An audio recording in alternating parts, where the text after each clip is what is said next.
এই যে ভম্বলদা, সেদিনকে যে সবজি নিয়ে গেছিলাম, কত হলো সে তো বলুনি।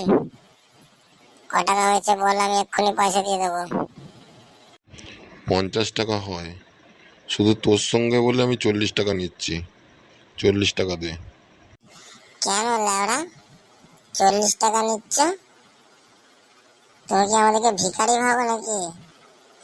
কোথাও কিছু পুজো হলে, কোথাও কিছু অনুষ্ঠান হলে অমুক জায়গায় খিচুড়ি খাওয়ানো হচ্ছে, তমুক জায়গায় বালক ভোজন হচ্ছে, এসব আমাদেরকে বলো? তুমি তো দেখছি ল্যাওড়া আমাদেরকে ভিখারি ভেবে বসে রয়েছো।